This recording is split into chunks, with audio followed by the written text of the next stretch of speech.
Brace yourself. Get it passed up anytime now. Collect yourself. Things will never be the same in this sad world.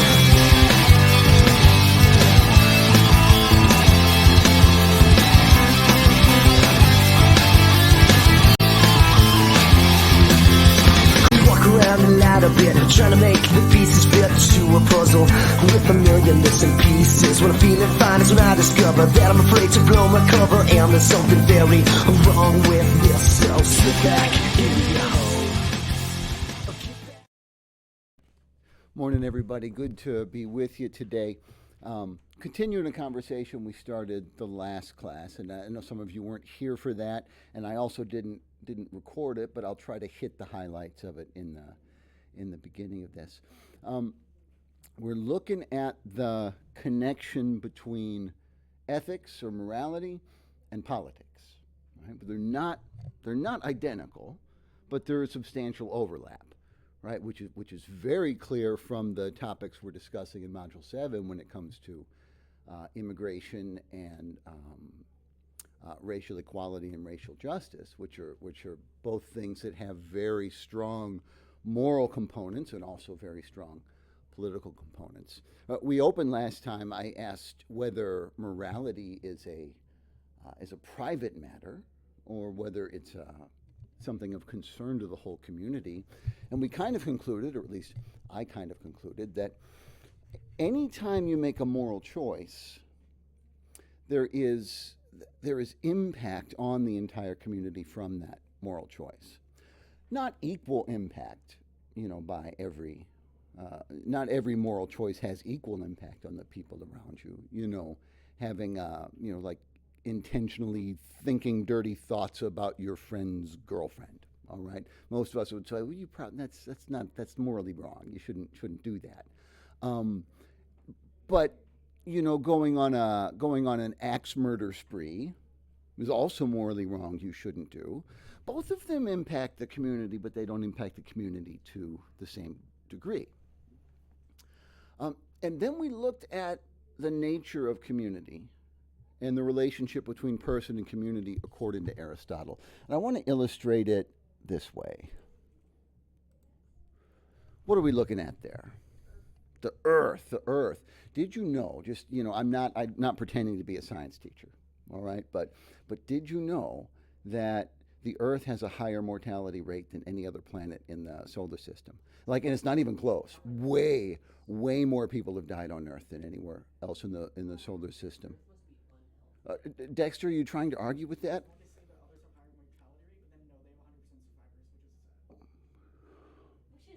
Have there been people on any other planet, as far as we know? Yeah. Dexter thinks the moon's a planet, and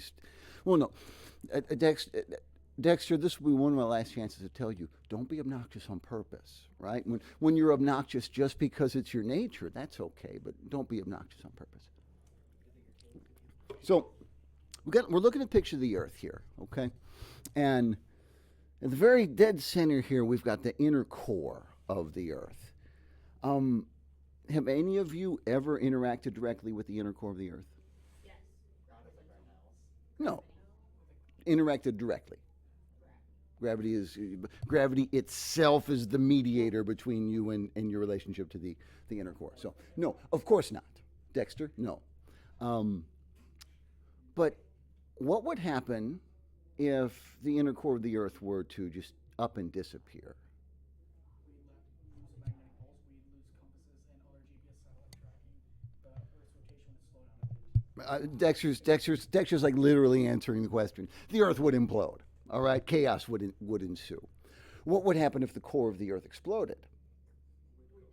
Yeah, then the Earth explodes. The different levels of community that Aristotle outlines are similar to the way the Earth is put together here. So the most fundamental level of community for Aristotle is the family, the natural family, man, woman, child, on which on which the life, the continuation of the species, and also the good of every person depends.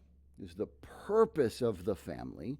For Aristotle, everything's got a purpose, right? Aristotle's world is not a world of chaos and randomness.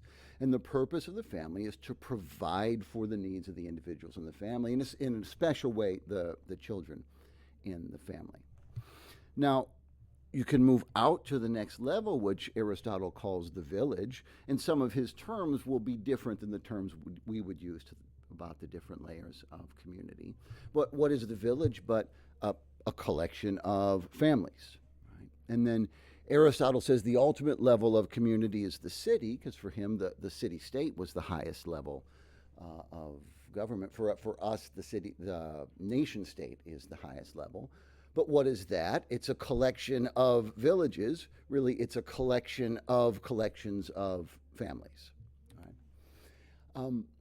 If you look at that model, then it would seem then that take the intermediate level, the village level, that if the family exists to provide for the needs of the members of the family, of the people, then the village, or whatever the intermediate level for us would be, the neighborhood, the community, whatever, would then be to provide for the good of families, right?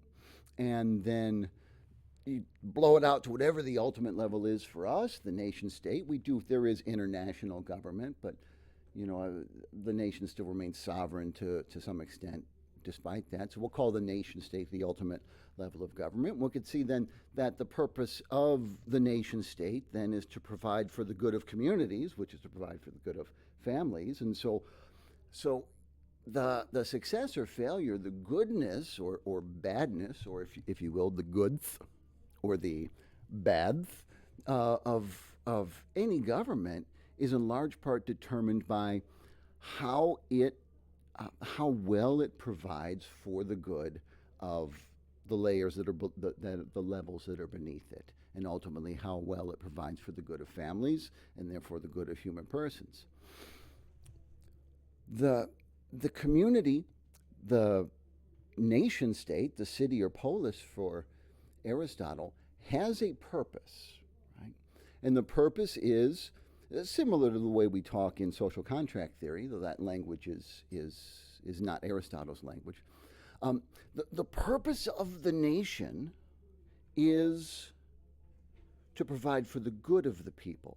But what is the good of the people for Aristotle?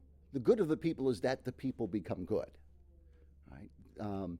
The ultimate end, the ultimate goal of the human person for Aristotle is happiness. And happiness for Aristotle is not the fleeting passing emotion that puts a smile on your face. It's sort of the whole personal contentment that one experiences when one is what one ought to be. When one is, in the language he uses here, when one is complete. This is a key, and all this still is review, and then we'll move forward here in a moment. This is a key to understanding just about anything in Aristotle. That the nature of a thing, what it is to be a human, what it is to be a dog, what it is to be a chair, is the most complete version of that thing. Right? Think of, you've got a baby wolf, you've got a healthy, adult, strong, fertile wolf, and then you have an elderly wolf that can barely get around. All right. So what is it to be a wolf? What is wolfness? What is the nature of wolfness? It's the healthy, adult, strong, fertile wolf. That is what the baby wolf is developing into. And if that development is blocked by anything, then that wolf is in some sense deformed, right? That wolf is in some sense disordered. And that is what the elderly, weak wolf is degenerating from. But the nature of what it is to be a wolf is the complete wolf, the healthy, strong wolf. The nature of what it is to be a human is the complete human. And at least on the physical level, we could say the same thing, that, the healthy, strong, fertile, grown woman is the complete human, and the baby girl is developing into that, and the older woman who can't get around is degenerating from that. Of course, there's more, at least for Aristotle. There's more to us than just our physical strength. The complete human is the morally good person, is the man or woman of virtue, right? Because the good of people is that people become good, which means for Aristotle that the purpose of communities, and therefore the governing structures within communities, the leadership of communities, the ultimate purpose of communities is to provide an environment in which the people can become good. I think this can help shed some light on some of the motivations of people in some of the controversial arguments of the last few decades when it comes to social issues. And here I'm not going to take any particular position. I just want to look at the motivations of people in some of these arguments. Around the time you all were born, 2007, 2008, 2009, maybe for the younger ones in the room. 2006? Oh, Tyler's an old man, born in 2006. The biggest argument of the day around the time you were being born was the argument over same-sex marriage, right? And you had many voices that very passionately opposed that development in our community, and you had many voices that very passionately endorsed that development in our community. And sometime around the time you were toddlers, the Supreme Court weighed in and said, no, in all 50 states, the United States will recognize same-sex marriage. The voices that opposed it, among those voices were absolutely some who were bigots that hate gay people, because there are bigots that hate gay people. I don't know that I've ever met one of those people, though I know that there are some. I've met people with prejudices, with preconceptions. I've met people that wouldn't really want you to think they were gay, and the more they don't want that, the more likely it is that they are. But I've never met one of the people that just really hates gay people, though I know they're there. So I don't think we could explain the massive resistance to those developments in society by attributing to that whole nearly half of our population hatred and bigotry. I think we could understand it better in light of the recognition that the fundamental unity, the fundamental unit, the fundamental community, in the whole experience of what it is to be human, is the family. And most of the folks, I suspect, who were opposed to broadening the definition of marriage and family to include people of the same sex, their main concern was, their main motivation was to protect the natural family of man, woman, child.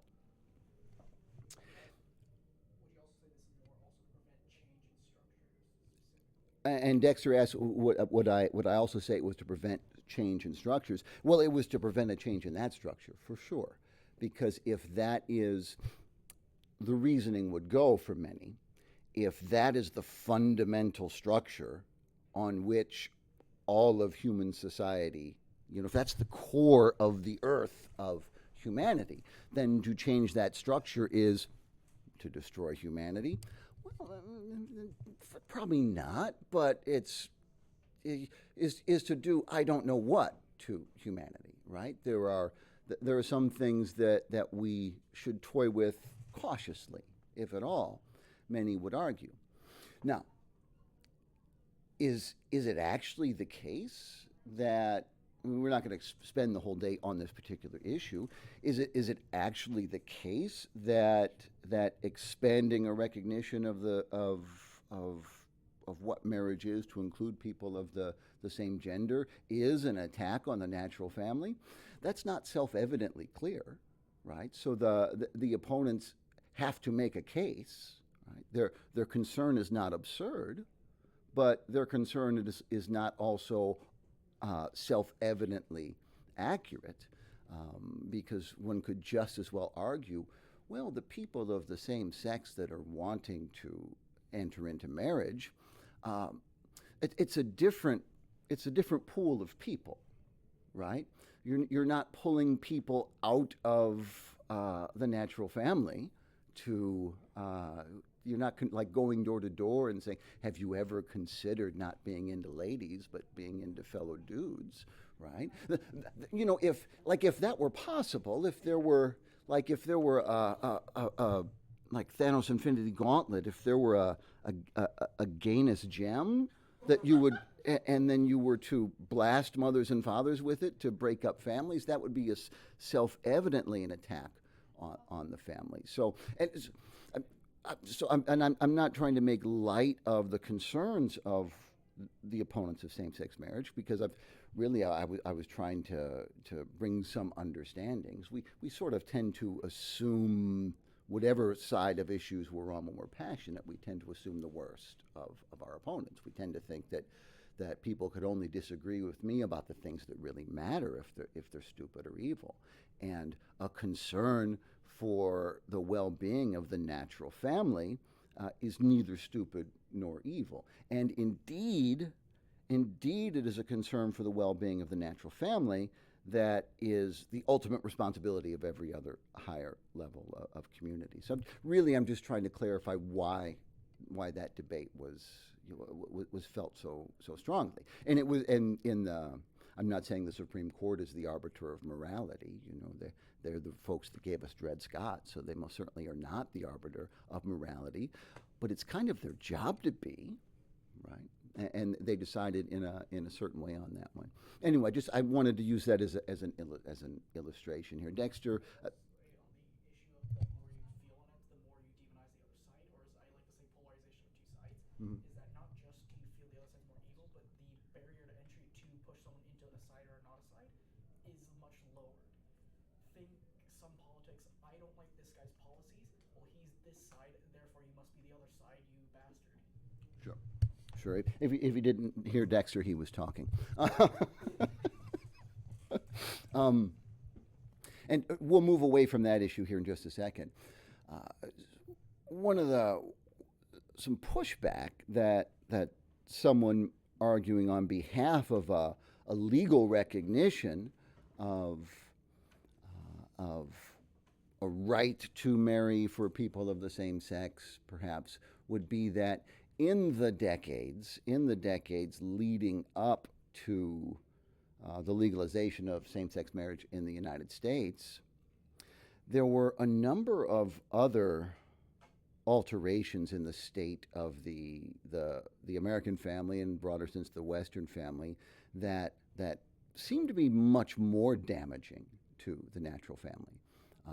The prevalence of no-fault divorce, the decline in birth rate, the divorce in the minds of people of, I guess, confusing to use the word divorce here, but the separating in the minds of people of the nature of marriage from procreation of children, all of these things that with the legalization and the widespread use of the birth control pill from the 60s on. All of these are things which do seem more directly to me to attack the sort of the traditional nature of the natural family than same-sex marriage does. In a sense, it's difficult. It's difficult to meaningfully say that people of the same sex in a relationship are doing exactly the same thing as people of opposite sex who intend to have children, because they're not doing the same thing. But I think a strong case could be made. I'm not making it, but I think a strong case could be made that the same-sex couple who intends to adopt children is a much closer approximation of the traditional natural family than a man and a woman who don't intend to have children, right? Or a man and a woman who go into a marriage with the notion of divorce ahead of time as a safety, as an easing out, who sort of have their fingers mentally crossed when they say their vows. The end of the day, though, a lot of that argument, and we could draw. We won't today draw parallels because today it's the outside of abortion. The most controversial thing is the arguments relating to gender and different conceptions of gender. We won't explore that any further because we had a roundtable on that. Oh my goodness, where was I going with this thought? Because it was good. It was good. It was in my head. It was good, but apparently it was too good for my head because it's left my head. What can't be the case? It can't be the case that that questions having to do with the family are 100% nobody's business but the people in the particular family, because the family is the core of the human community. Does that mean that any individual person who's not you should get a vote, should get a veto in your life choices? No, I think that's absurd. But it does mean that since we've already, at least if we're following Aristotle here, we've kind of established, I think, that moral questions impact everybody. Moral questions related to the family are going to have the strongest impact on everybody because the family is the core of the whole human communal structure. So the pushback that the more traditionalists got, that why don't you stay out of people's lives, stay out of people's business? Well, if they're kicking in doors and finding out who you're in bed with, well, then that's a good pushback. But if they're saying, wait a minute, as a nation, we kind of need to have defined some of our terms, they might define them correctly, they might define them incorrectly. But to say that it's nobody else's business, that doesn't seem to make any sense in that context. Does that make sense? I'm not. So when I say does that make sense, I'm not saying do you agree with me 100% right here, right now. That's not ever the question. By the way, I just want to mark this moment. So we've got Lucy, we've got Tyler, we've got Rat Maggot. All three of them have taken my courses all 4 years of high school. This is their second to last day of high school, and this is, unless any of you are staying for fifth period to have the exact same conversation, this is their final class discussion with me ever in their lives. So welcome. We're glad to, even though none of them are actually in this class, they're here more than most of the people who are. So we are glad to have you with us. Okay.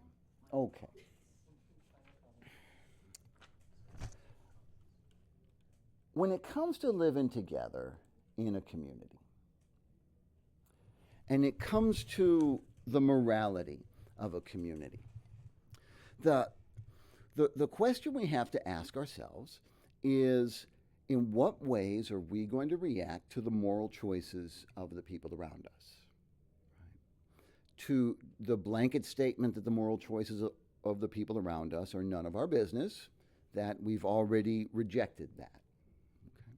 In fact, we rejected it in different terms when we talked about relativism, and I kind of tricked everybody in the room. I put the protest, people marching in a protest that said sexual freedom for all, and I'm like, that sounds pretty good, right?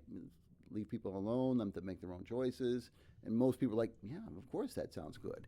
And then I uncovered the body of the sign, the bottom of the sign, and it was the North American Man-Boy Love Association marching for pedophile rights. We're like, oh, well, not them, not them. This is not like, this is not Aristotle's list. This is not like the official list of what the options are, but this is what I came up with, are the different ways we react to other people's behavior. So we can celebrate, right? I'm putting that as the strongest. If you do something do something heroic that makes you worthy of being held up as a role model to a community, you know. And I'll try to do uncontroversial examples of all of these, at least at first.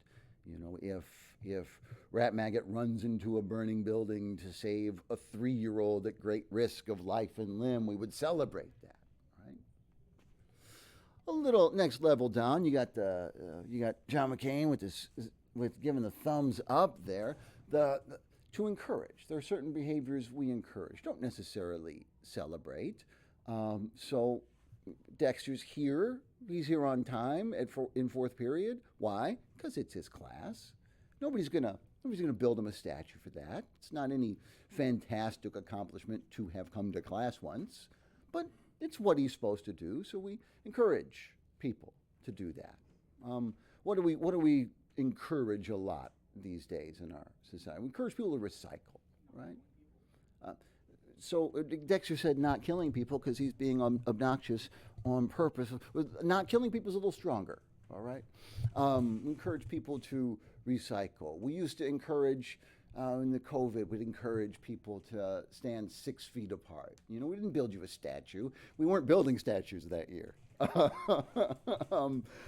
we would encourage you to stand 6 feet apart. But there's some things that we command, right? Some people may try to command you to recycle, or they might have tried to command you to stand 6 feet apart, but I didn't see anybody we had the signs up all over the school, 6 feet, 6 feet, with halls so crowded you couldn't, it was just, and because we're, one way, and because we're still up, because we're us, there are still like 4 or 5 social distance 6 feet signs up around these halls, but there are still like, this stairwell is closed for testing from 2 years ago signs. But there are some things we command. Dexter's example, which was dumb a minute ago, is now no longer dumb. Don't kill people. I command that, right? We don't have a problem. We don't have a problem if I say, don't murder, and Dolly says, but I wanna. We don't care. We command you to not murder. We command you to pay taxes. Right? And yes, Rat Maggot. I command, Rat Maggot says, I command y'all to shut up. That's not usually how I say it, though, is it? How do I say it? Shut up? Shut it. Yes, I frequently command y'all to shut it. Right? Yeah. It's a bad command, though. It's not. Lucy just learned that the it and shut it is the human mouth, right? Right? The complete human mouth, the nature of the human mouth is to shut. Now, there are some things, we've got things we celebrate, we've got things we encourage, we've got things we command, and then here's a word that's really important to us. This is one of the most important values these days in our society, is tolerance or toleration. There are things that we tolerate. To tolerate, it's different from encourage. It's different from celebrate. To tolerate is to accept an attitude of indifference, right? And I can really only tolerate the things that I don't approve of. Because I don't have to tolerate the things that I do approve of. Often in many arguments, where people are rightly insisting on tolerance or toleration for the people around them, often what comes out is more of an insistence on approval. Like you're intolerant if you think my behavior is wrong. You're intolerant unless you like me and you like what I do. But that's not how that works. That's not how anything works, because one can only tolerate the things that one disapproves of. Right? It is to embrace a position of indifference. To say, let me try to think of an example that makes sense but is not controversial. Would it this also be a possible neutrality? Say she walks by in a certain stepping pattern. If I didn't notice it, I'm ignorant of it, but it's still happening. I still perceive it. I didn't have a disapproving opinion, but I also am not encouraging it either. So it's tolerating that. What is it? What is the activity you're talking about? Just someone walking by me. Somebody walking by you. Okay, I so feel like not noticing something and just choosing to kind of just not actively like hate on something is two different things. Like it's different if like it's different if you're like if you're choosing like to tolerate someone's like behavior of like they're talking loudly in class than it is to just kind of not notice them at all. It's like I can tolerate someone having, a differing political opinion than me. But if someone then brings up to like, did you notice that person walked by? Now we have knowledge of it. But if you still don't care, but you're no longer ignorant, is that not tolerance but not a disapproving opinion? That's different because that's not an issue. Dexter, is your example that someone walked by you and you just didn't kill them because of it? Okay, we'll grant the point in the interest of your continued silence.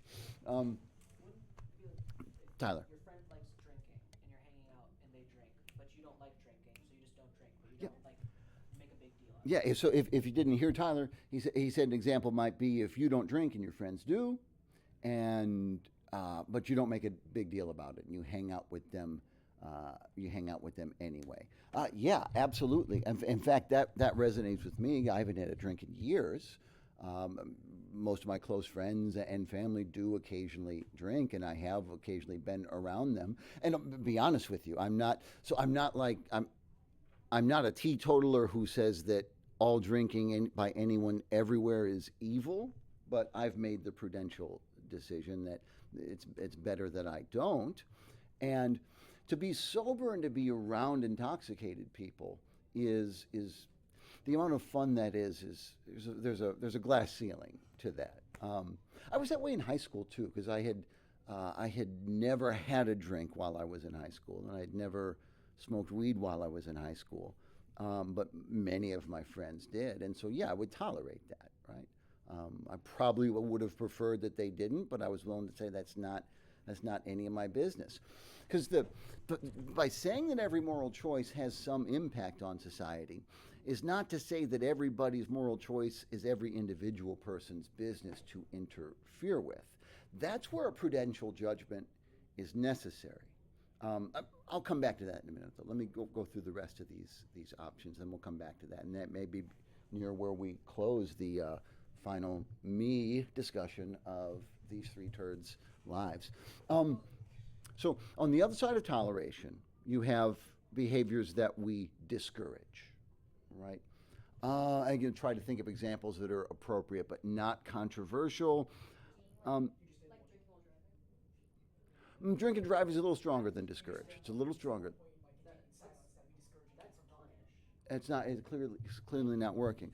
So Maybe you shouldn't do that. being late? Yeah. Okay, yeah. You encourage me to show that. Yeah, so you're discouraged from being late to class. Around here there really is no penalty. So when teachers mark you tardy in our own computer system, it actually evaporates. They don't save, at least on the teacher end. They may on the office's end, but nothing is ever done about it, and you also know that most of the teachers are late to work every day. So though we discourage you, which is a disgrace, we discourage you from being tardy, but not going to really do anything about it. Did I say farting in elevators yet? Yeah, we just don't. We really wish you didn't fart in elevators. What are we going to do about it, though? Right? What, Dexter? Wouldn't that be more of shame though? You shouldn't do it. You feel ashamed. Yeah, I guess. Okay, I guess. I feel like discourage and shame are kind of like you discourage everything that you would shame. Yeah. So quit looking ahead. I'll explain. As I get to each one, I'll explain why it's different, a little stronger than before. Rat Maggot. I feel like the point that you made that like being late isn't overtly like there's not many consequences to it is why it should be in the discourage concept because most things, same with encourage, but like most things that you discourage, it's just a step away from tolerance. Like you're like, damn, why were you late? You shouldn't have been late. But then like that's pretty much as far as it goes. But then once you take that next step to where it's like a punishment or like your friends ditch you because you were late or something, like in the real world, that's when it becomes like less discourage and more something that you'll talk about later. Sure. So I think another example of discourage might be adult binge drinking, right? It's not it's so legally I could drink beer from the moment I wake up to the moment I pass out, all day, every day until I run out of money. Right? I'm allowed to do that. But it's not. It's not. I mean, not at work. But let's say I could spend every waking free minute pounding them back. But it's discouraged. No, nobody's gonna. It's not just that that's not celebrated. People are gonna be like, bro, you shouldn't do that, right? But if I choose to do that, there will be no external consequences. There will be consequences. There will be natural consequences. I destroy my health and I destroy my relationships and all that. A little further down the line, we have the things that we not only discourage, but the things that we shame. Okay. And shame is a dirty word these days, right? We're actively discouraged from shaming a number of behaviors that were once perfectly normal to shame, and there is like everything in the complicated reality we live in, there are positives and negatives to distance from shaming. But first, let me think of an example of a behavior we shame.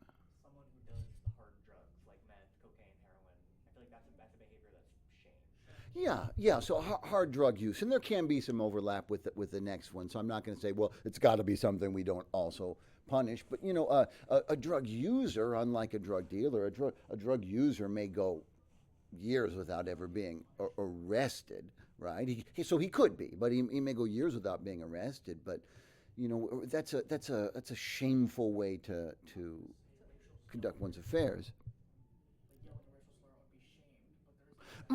Yelling a racial slur, or let's say hanging for sure a swastika flag on your own property, and to a lesser but not zero degree a Confederate flag on your own property. Freedom of speech in the United States, you may do those things, but you're going to be treated pretty deservedly, I think, as if you've chosen quite poorly. Rat Maggot, come up here so we can hear you. Then Tyler will be next.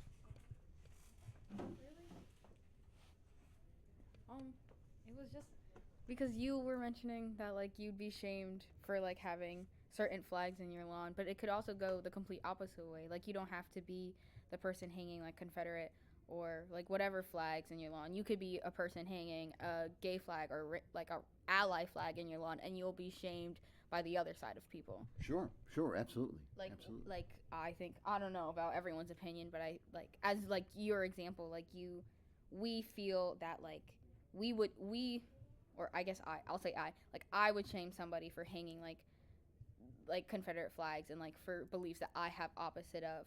But then those same people, like if we were a completely different group of people, we could have completely different flags that like we think is perfectly fine, but then we'd be shamed just as harshly for it. Sure. And so what behaviors will be shamed are going to vary from community to community, right? And from family to family, right? So if you hang a gay pride flag in San Francisco, you're very unlikely to get much shameful pushback from people of your community. You might get shameful pushback from the members of your family, or you might not, just depending what your family's like. If you hang a Confederate flag in San Francisco, you're very likely to get pushback. If you hang the gay pride flag in Ripley, Mississippi, of course, it's even Mississippi 2025 is not Mississippi 1955, but it's also not San Francisco 2025. So you've got a better chance of being shamed for hanging the gay pride flag in Mississippi. On camera. Canceled. Can we I'm also recording my Twitter. Oh, you know. X. do you You're get? gonna be able to afford a house Do you now. get? Yeah, I'm gonna start a what? She didn't. That woman didn't use GoFundMe. She used what? She used like pay go something. It was like a There's something. Christian- Yeah. no, it was like a Christian Yeah. GoFundMe. That was an intensely unfortunate accident. Tyler, do you want to say something? I was just gonna say, similar to like different communities. Yeah, come on. Oh. But Why'd you make me go? quickly, when our last few minutes. Similar to like with like the flags thing, and depending on the community, especially in like our larger community right now in like America, and to more extreme sense in other nations, like most things relating to like sexuality or just like sexual nature is pretty heavily shamed, especially the more open you are with it. Sure. What's shamed to like either be more like promiscuous if you like sleep around, or you're more willing to just like hook up with somebody. So like the more open you are with it, the more it seems to be shamed right now. More so now than before. The promiscuity shamed. I guess it was bad wording. Just like in general, it still is like there's like to a certain extent, like nowadays, especially in America, it's not as shamed to just like go to a bar or like hook up with somebody. But like if you like still if you sleep with a certain amount of people, it's a bit more shamed. And then like in other countries as well, especially like a bit more restrictive countries, it's more heavily shamed, especially on the woman's side, because like men, it seems to be encouraged if you have like a history and like you can get with women, while women definitely get more shamed for the same aspects and qualities.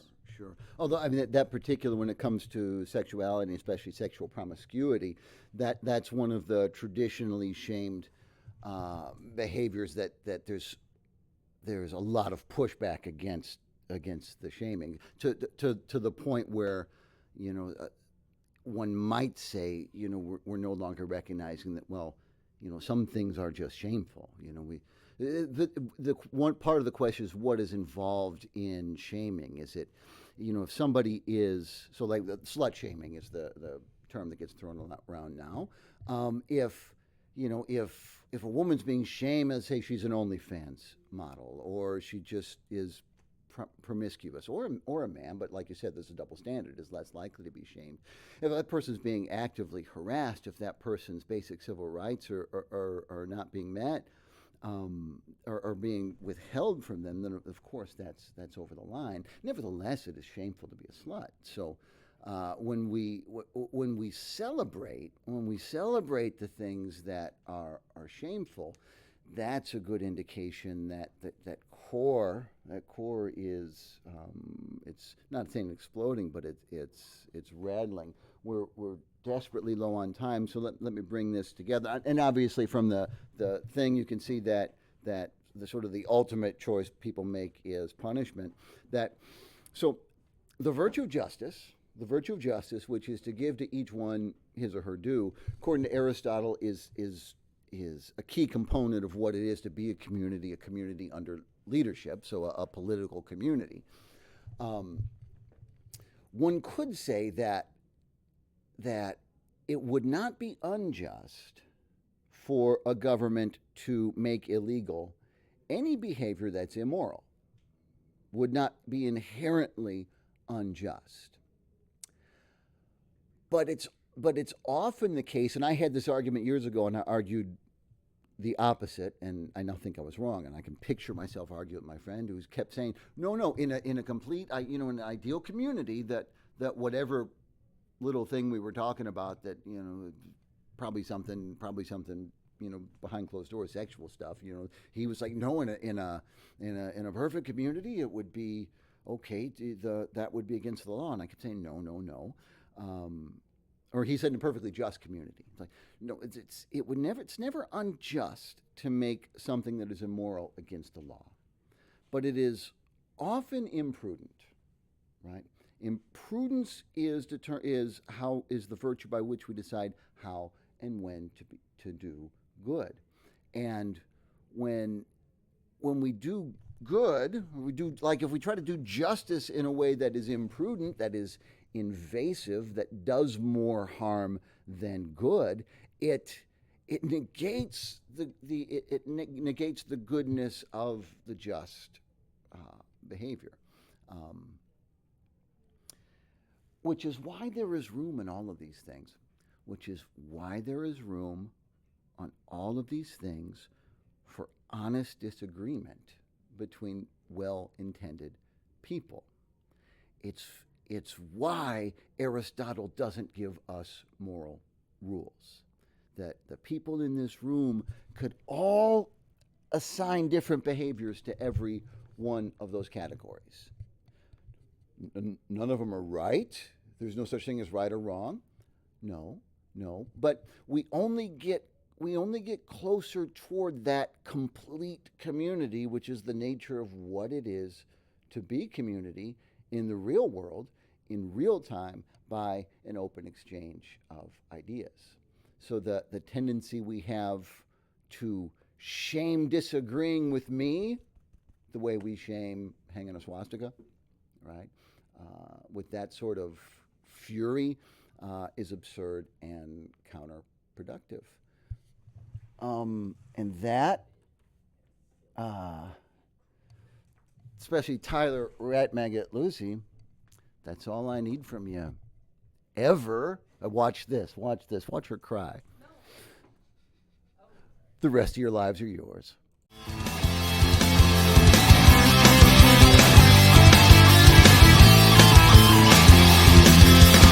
Walk around a lot a bit, trying to make the pieces fit to a puzzle with a million missing pieces. When I'm feeling fine is when I discover that I'm afraid to blow my cover, and there's something very wrong with this. So slip back in your hole, or get back in your cave.